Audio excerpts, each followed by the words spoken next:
Ada persepsi yang berbahaya yang beredar di sekitar kita. Jadi kalau kita sharing atau membagikan file PDF atau mengunduh konten bajakan, dosa, tapi nggak ada korbannya. Padahal ada penulis yang kehilangan nafkah, ada desainer, ada editor yang kerja kerasnya itu nggak dibayar. Jadi kalau ini dibiarkan, bagaimana masa depan ekosistem ekonomi kreatif? Dan apa saja kira-kira langkah hukum yang tersedia untuk memerangi pembajakan? Kita akan membahasnya di WhatsApp Waktunya Hukum Menyapa, podcast Kementerian Hukum Republik Indonesia bersama saya Dian Mirza. Dan ada dua narasumber istimewa hari ini. Yang pertama adalah an inspiring, talented young lady, penulis yang sangat kreatif, yang tak pernah mengenal lelah ya, dan juga nggak nyerah untuk memperjuangkan perlindungan hak cipta di Lestari. Oh, terima kasih Mbak Dian. Saya langsung kupingnya twing ngedengar kata young lady, masih disebut Iya dong, Makasih iya kan? loh. You're young. Dan tentunya yang nggak kalah seru ada sosok yang super energik, positif dan humoris yang bikin beliau terus awet muda. Ada Pak Anggoro Dasananto, pemeriksa merek utama DJKI. Terima kasih. Kita ke Mbak Di dulu ya. Boleh. Siap. Mbak Di ini kan it's been 25 years Ya. menghadapi hal yang kita bilang sama lah gitu ya. Capek nggak sih? Dan apa yang membuat Mbak Di itu terus kuat, terus berkarya? Mungkin sebagian orang tuh ngerasa udah nyerah aja gitu. Saya malah tadi agak kaget ya, kok ada yang menyerah? Wah, karena sebetulnya gini, kalau buat saya hadiah terbesar dari berkarya sesungguhnya yang pertama adalah karya itu sendiri gitu ya. Jadi bagi saya ketika saya menulis, saya kalau Pramudia mengatakan bekerja untuk keabadian gitu. Jadi sebetulnya yang saya lakukan adalah mengkristalisasi gagasan, pemahaman, imajinasi, kreativitas gitu. Bagi saya itu nomor satu. Jadi apapun yang terjadi di luar sana tentu ada jalur-jalur lain untuk kemudian kita mencoba memperbaiki kondisi ekosistem hak gitu ya. Namun jangan sampai itu menjadi penghalang bagi saya berkarya. Karena saya berkarya first and foremost bukan untuk jadi bestseller dulu, bukan untuk royalti dulu, tapi betul-betul saya ngomong ini bukan peres ya, bukan karena ingin terlihat noble, enggak, tapi memang benar buat saya berkarya itu yang paling utama adalah untuk karya itu sendiri, untuk bekerja kepada keabadian gitu. Jadi bagi saya apapun yang terjadi, saya akan terus berkarya.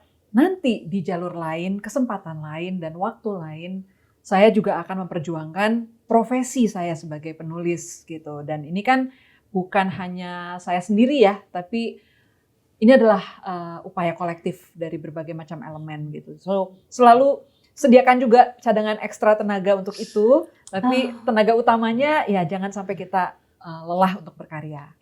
Apa yang mendorong untuk tetap kuat selain tadi ya, keabadian karya itu sendiri gitu? Bagi saya rasa cinta sih ya.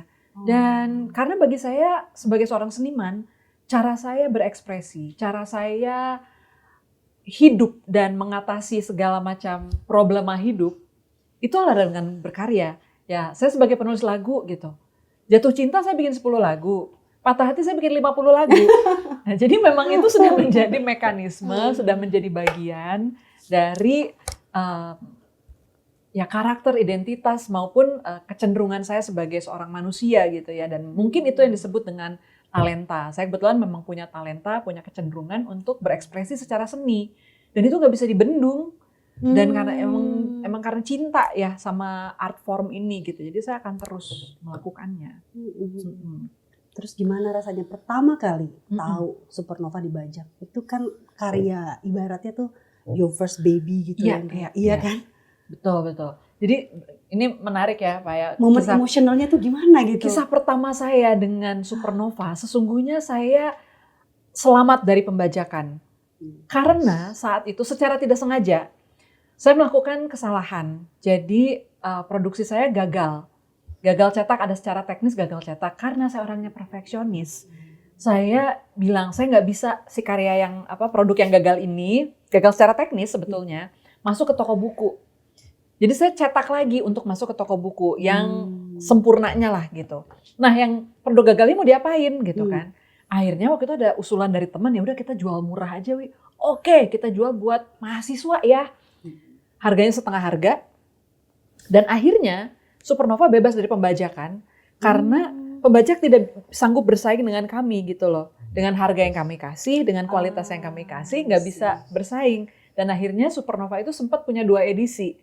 Edisi yang toko buku sama edisi hemat namanya. Menggunakan kertas koran dan yang packagingnya lebih sederhana, tapi itu produk resmi gitu.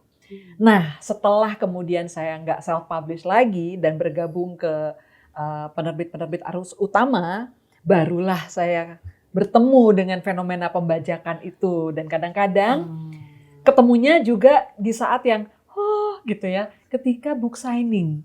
Jadi ada pembaca datang membawa buku bajakan dan minta tanda tangan ke saya. Terus saya tanya gitu kan, maaf ini buku bajakan, kamu tahu nggak ini bajakan? Hah, saya nggak tahu mbak gitu.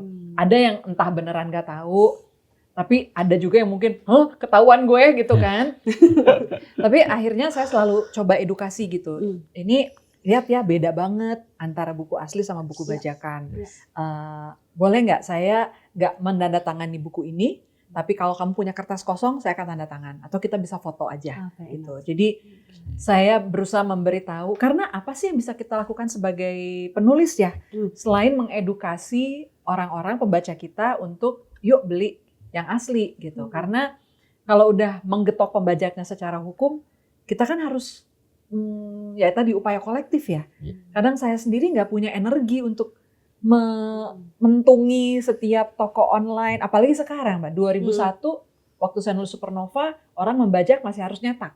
Sekarang kan sudah bisa jual PDF-nya gitu. Jadi pembajakan saat ini tuh jauh lebih sulit dan udah memakai berbagai macam format serta cara distribusi. Sehingga PR-nya udah lain lagi nih gitu. Lebih menyakitkan mana Mbak?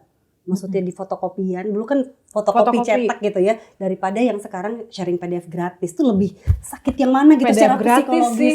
Secara psikologis sebagai sebenarnya penulis ya kan? sama-sama dicuri, cuma saya PDF gratis kan kayak nggak ada usaha ya.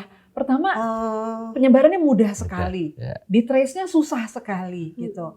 Dan kalau misalnya minimal orang nyetak ada upaya, ada effort ya gitu kan. Dia keluar modal juga tuh, keluar modal kertas, percetakan. Lah ini kan dari satu master udah bisa jutaan udah tak jempol terbatas gitu. Itu sih ngeri banget sebetulnya. Lebih menyakitkan yang itu ya. Ada yang bilang, saya nggak tahu benar atau tidaknya, tapi ada yang bilang